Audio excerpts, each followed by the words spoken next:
I've got my daughter Natalie here with me today, and we are making what? Bread. Bread. What kind of bread? Just white bread. Plain white, but so good homemade white bread. It's so fluffy and delicious, and our family loves it as sandwiches and just toast. We just eat it plain with butter on it.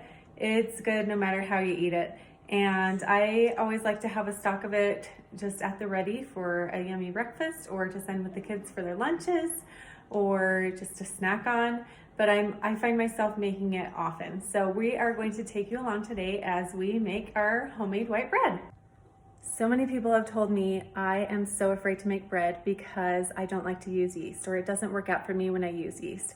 And I do not want you to be afraid to use yeast. It really is not intimidating, and I want you to give it a try. So I'm gonna give you a few pointers here that will hopefully help you. So I'm going to be doing 2.5 cups of warm water, and you don't want it to be too hot, or why don't you come over here closer?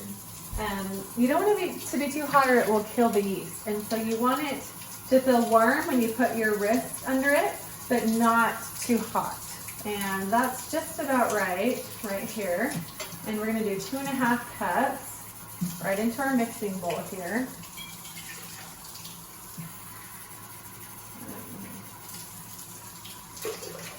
And then we're going to put the yeast on top of that proof. Okay, so she's just gonna sprinkle the tablespoon of yeast over our warm water. So she's going to be adding 1/4 cup sugar over the top of the yeast and water. And then we'll let it sit for a little bit. Kind of sprinkle it over there, good. So look how fluffy this yeast mixture is in here now. You can see that it's ready. My timer just went off. You really don't have to wait the full 10 minutes.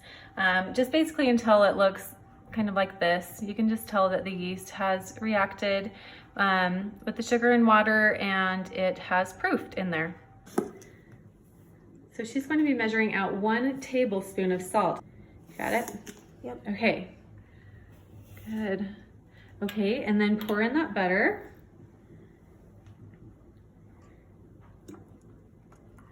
Get it all in there.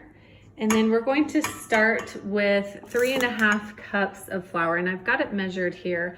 So if you could pour that carefully into there, sweetie. Okay, so now we're going to go ahead and mix it. So start on a low speed. Start on like a 1, and then work your way up. Now this is not going to be all the flour that we're going to add. We'll add more later, but we really want to see it come together first. You can turn it up probably just a little bit. And we're going to mix that until it's incorporated. And then we're going to gradually add the rest of the flour. Okay, so she's going to add 1 more cup here. So this is number 4.5. Because remember we started with 3.5, so 4.5 cups so far, and now she's gonna mix that. And at this point we're just adding 1 cup at a time and making sure it's incorporated before we add the next cup, or mostly incorporated at least. Okay, so that's just got good. Okay, we're gonna add another cup now. Okay, so this is cup number 5.5. We can lift this up so you can pour it in. Yeah. There we go. Okay, and we're still gonna need more after this, but let's mix it up. We're just adding it slowly so we don't add too much.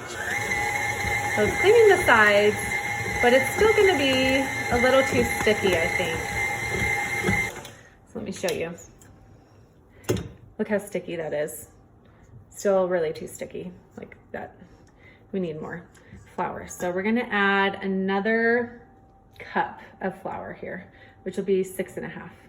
So now I'm just going to turn on the mixer, and we're gonna let it go for 6 minutes. I'm kind of on a medium speed here. You can see how it's cleaning the sides. I'm gonna leave it at 6.5 cups. The recipe says anywhere from 6 to 7. And I did 6.5, and I think that is just right. If I was only going to give you one tip in bread making, it would probably be that you do not want to add too much flour.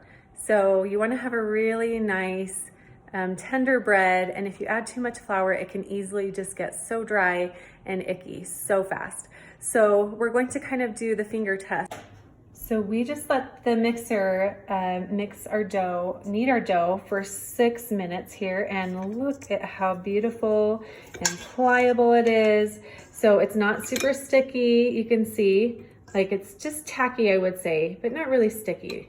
So it's perfect. We added just the right amount of flour, and now we're going to let it raise until it's doubled in size. So that's probably about an hour. I'm going to cover it with plastic wrap over the top and let it raise. Okay, so the bread or the dough is done raising here. Rising, raising, how do you say it? I don't know. See how I do this? I really just eyeball it. I don't really have a kitchen scale. Doesn't matter, you don't need one. And then I just separate it like that, and I take it in my hands and just kind of see. Do you think those look even? Yeah. Pretty even. I don't know. Maybe that one could use just a teeny bit more. I don't know. It looks pretty good. See? So we have 2 equal portions here, and then I'm just going to put it down inside the pan. And this is where I just start punching it out. Get it into the corners there and all spread out evenly, and that looks pretty good. We will let these raise for about an hour, and then we'll bake them. Okay, we are ready to put it in the oven now. You see how it's risen to the top of the pans, so it's ready to go. My daughter's gonna put it in for us. It's a 350 oven, and we're going to bake it for about 30 minutes. Wait for the big reveal. We've been waiting for this. We're so excited. Okay, I think that they are perfectly done, and so we're gonna put them up there to cool. I'm gonna actually just go ahead and get them out. This. Oh, look how beautiful those are. She's just going to rub the butter all over the top. And it just melts, and oh, this just softens it up a little bit. I just had to cut a slice and slather it in butter. Look how delicious that is.